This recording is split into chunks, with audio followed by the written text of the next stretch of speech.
learned in the process of writing the show here is that... Oh, you want me to hand it to you? That's fine.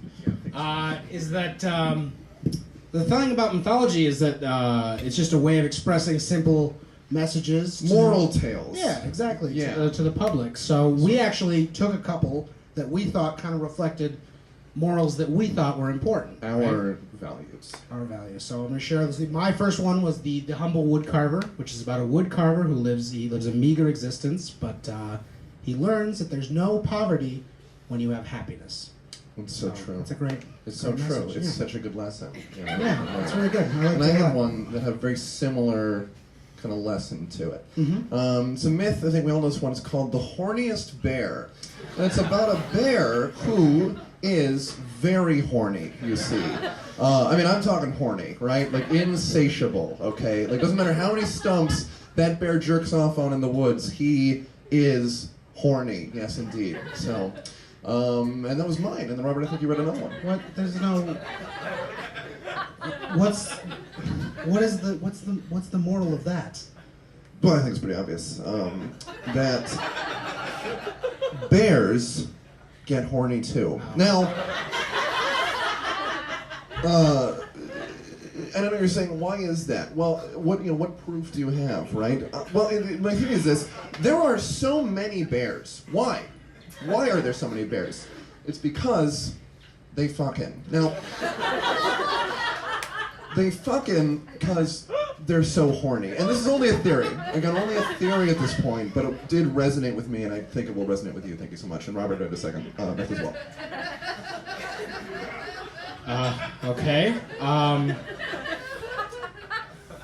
My second myth was the tale of the fisherman, right? The humble fisherman. So good. Yeah. Okay. All right.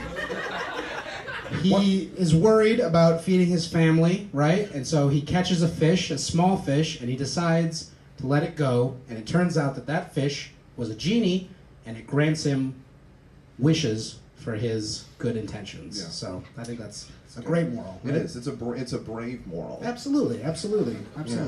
I read a second one as well. Okay. And again, falls along that line. Community, these kind of themes. This myth, it was of the cursed village. Okay. Of course, we all know this one. It's about a village that is cursed by a witch, and the witch is very horny. All right. Now, the villagers are cursed to be horny eternally, right? And so that's kind of where we start to get into rocky waters, because the witch. Here's another thing as well. The witch is actually a man. Okay. We didn't see that coming. But you know what we do see coming? The villagers. Okay. Because they are so very horny, these villagers. But it turns out they were horny the whole time. So it's kind of, full circle True, in a way. true. And Robert, I think, is the third myth as well. True. Yes. No, what's the message there? That's ridiculous. What's the moral of that? Well, I think it's, again, pretty obvious. Sometimes it's good to be horny, but other times it's not good to be horny. That's So, okay, all right, Collin will do one. I'm sorry I'm late. I was in the bathroom. Pooping.